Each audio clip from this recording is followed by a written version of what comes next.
Welcome back to the Bluechip Breakdown, Vols fans. I'm your host, Bull. Happy Independence Day to everybody. I hope that everyone stays safe and has a great time today. And before anyone gets into this hat is not an Alabama hat. This is an Atlanta Braves hat. We are from Atlanta on this channel, and you can see that tomahawk up there. I'm just wearing red, white, and blue for our country. In today's video, we're just going to be talking about the most important games on our schedule, right? We have 12 games lined up. We don't have all the times, but I just want to go through that, just talk about what game is going to mean the most. I had these ranked in order from 12 being the least important to number 1 being the most important.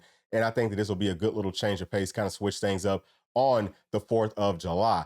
Now, I want to send a huge shout out to all the members of this channel, everyone that's been donating. And if this is going to be your first time today becoming a member, you can do that by clicking the join button just below this video. And you can also donate to the channel by scanning that QR Cash App code up in the top right-hand corner with your smartphone. That is really the best way to help us grow and to donate to this channel. Everything is greatly, greatly appreciated. Please, as always, y'all make sure to like and subscribe to the channel. Let's go ahead and jump into it. All right, so starting off at number 12, the least important game on our schedule to me is going to be Kent State. It's a team that we should most definitely be able to handle. It's going to be the 3rd game on our schedule, and it's going to be like a prime time sort of a game. It's at 7:45. It's September the 14th, and it's right in between NC State and Oklahoma. This game is really going to be more about, hopefully, us just getting healthy and game planning for the upcoming week. So on up to number 11, I've got UTEP, which is the 11th game on our schedule, and it's November the 23rd. And if you take a look at that game, it's coming right after the UGA game and right before the Vanderbilt game. Obviously, after Georgia, at this point in the season, you're kind of, I would say just trying to get healthy. You're trying to stay healthy. And in this one, you just want to make sure that you continue to look dominant for whoever's going to be voting on that college football playoffs towards the end of the season. So depending on how things kind of shape up throughout the year, this game could be a little bit more important, but the only reason that I have it above Kent State is just because it is more towards the end of the season, and we have to make sure that we're finishing strong, that we're hitting on all cylinders and continuing to get those style points, which they don't really talk about too much, but it still holds a whole lot of weight. And at number 10, we're going to have UT Chattanooga. That's the first game of the season, August the 31st. This one is going to be at home, and it's it's a 12:45 kickoff, so it's not really like a noon game, at least not for me. But, this is one that obviously we have to see how this team looks. I think that the floor for the whole season kind of starts right here. How does everyone look? Offense, defense, special teams. What does Nico look like as the starter in game 1 inside of Neyland? That's going to be huge. So this one maybe could have been bumped up a little bit more, but obviously we're playing in the SEC, so there's several games that will mean a whole lot more to us. At number 9, I'm going to have Vanderbilt. That's the last game of the season. It's a big-time rivalry for us, and that's going to be November the 30th. Again, kind of like I said with UTEP, really all 4 of these teams we should be able to handle pretty easily. But again, Vanderbilt is a rivalry. It is at the end of the season, and it's at Vandy. So we can't really take that one for granted too much. We just have to make sure that depending on how the rest of the season has looked, we got to make sure that we take care of business in this one. I fully expect us to do just that. At number 8, I've got Mississippi State. That's the 8th game on our schedule, and it is November the 9th. Now, this game will be in Neyland. It's right after Kentucky, and it's right before Georgia. So what we have to do right here is just make sure that we take care of business in front of our home crowd, which I fully expect for us to do. But, how much are we looking ahead? This could kind of be that trap game because let's just say if we stumbled earlier in the season, all of a sudden this UGA game would mean a whole lot more. But if we win all these games, the UGA game might not mean as much. Of course, you want to win them all. Y'all know that I want to beat Georgia every single time that we play them. So it's going to be big for me personally. But how does the team, how does the fan base and everything else look at it? That's more of what this list is about. But Mississippi State, watch out for that one as a trap game. We've got to be focused in that one. At number 7, I've got Kentucky. That is the 7th game of the season. It's going to be November the 7th. We just kind of touched on them. They're right before Mississippi State, but right after Alabama. And, that's a game that even though it is at home, I mean, they've got a whole new quarterback. They feel great about their chances. We talk a whole lot about them being little brother to us, and that's definitely how it feels. I mean, like they hate us, they can't stand us, but they can never beat us. So we got to make sure that we can take care of business in this game if we want to have a chance to make it into the playoffs and to go on to the national championship. At number 6, I have UGA, which is the 10th game of the season. It's going to be November the 16th. And that one obviously is important for me, for everyone on this channel, just because we live in Georgia, we grew up in Georgia, we can't stand them, we can't stand their fans. Nothing about anything that they do we like. So that's going to be big just for us. But outside of that, can we actually handle business versus UGA? Coach Heupel has not really come close to beating Georgia since he's been the head coach here. This is a team that is built to be able to do it. Now, UGA, obviously, they've got a whole lot of talent. So people are saying, well, can Tennessee show that they can move the ball on Georgia? Can we have some success on offense with our scheme? I think that we can. It's not so much that, Kirby Smart has found some secret way to try to stop us. It's just because they've been so much more talented, especially up front. And now that we've got a really good offensive line, I think that we can go out and win this game. This is a big one for me because if Coach Heupel wins this game, all of a sudden I think that we have a lot more confidence in him. And I mean, just for me personally, it does matter what happens before this one, but I think that just winning this one would be really big. Also, look at it like this.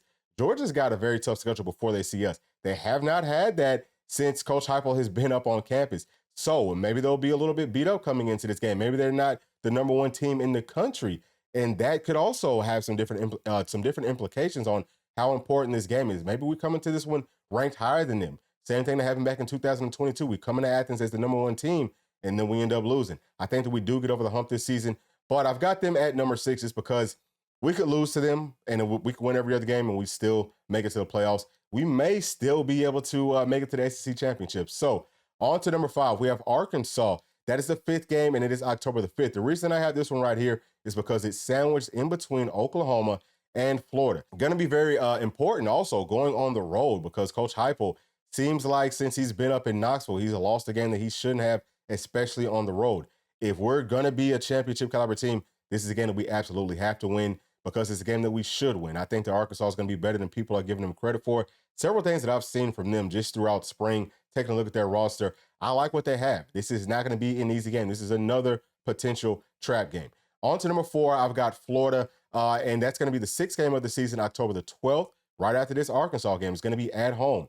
Can we kind of break the curse and break the streak of Florida beating us? Now, we did beat them before up under Coach Heupel at home. That was in 2022. We all know that.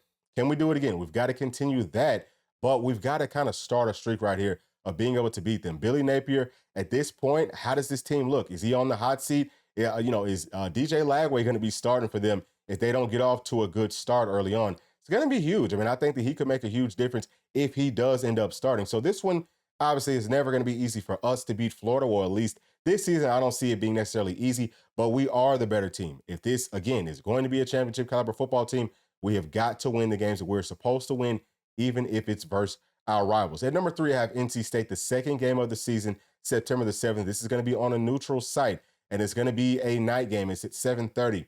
Nico's first real test, I believe. Now, everyone talks a whole lot about Iowa. Yeah, Iowa had a good defense on paper, but they weren't the best athletes. We all know that. We talked about it coming into it.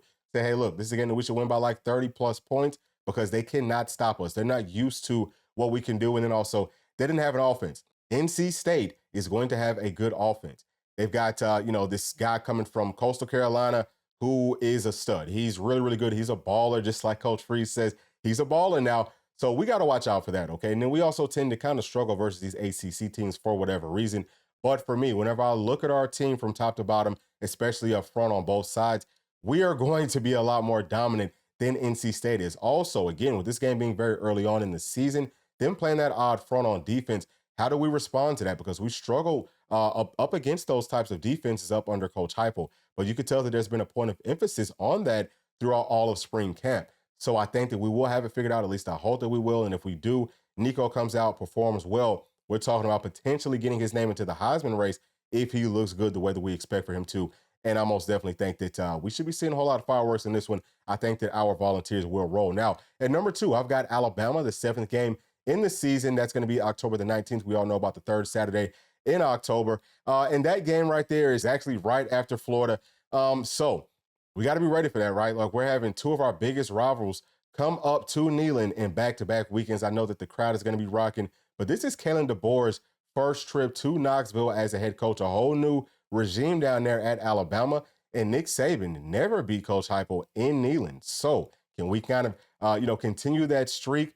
That would be huge. I also think that this one kind of, it's going to be tough just because they play a similar style of offense, right? It's not going to be an up-tempo style, but I think that they're going to be a lot better than maybe some of our Volunteer fans had initially thought, but we're seeing that they might end up finishing with the number 1 recruiting class. What does that mean? Well, it means that it's still Alabama. They're still very talented, probably a top 3 roster in the whole country. It's going to be tough, but if we want to be a championship caliber team, this is a game that we definitely have to win. And then number one, I've got Oklahoma, the fourth game of the season, September the 21st.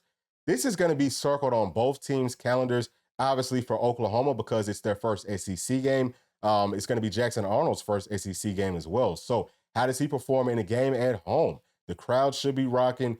And then they play pretty much the exact same offense that we play. It's going to be up tempo. Our defense should be used to that. And then their defense should be used to it as well versus us. So it's going to be a huge test just to see how can we perform versus a team that should know how to kind of stop what we like to do. Also, obviously, Coach Heupel going back to Oklahoma, it's going to mean a whole lot for him. It's going to mean a whole lot for Nico. His first game starting in the SEC, and it's on the road. Like we kind of touched on before, can we get those big time road wins up under Coach Heupel? This game to me is going to be the most important. It's going to be for all the marbles. Now, whenever you look at this schedule, you're seeing that we have two games right before this that are kind of like primetime types of games. I think that this one will be a primetime game as well. The biggest game outside of ours this weekend is going to be USC versus Michigan. And that game is going to be at 3:30. So I think that this one could be another primetime game. I think that we should be, in a good spot just because it's going to be later. We're going to be used to playing later. So hopefully we come out firing on all cylinders and we can win this game. It's going to be huge for the momentum of this season for this team. If we win this one, I think that we have a great, great, great shot, especially if we come into Norman undefeated to win the whole doggone thing. But those are my thoughts. Okay. Happy 4th of July to everybody. Let me know y'all's thoughts down in the comments section. And as always, please make sure to like, subscribe, hit that notification bell, share with your friends, family, and other volunteer fans. We'll see y'all on the next one. Thanks. Peace.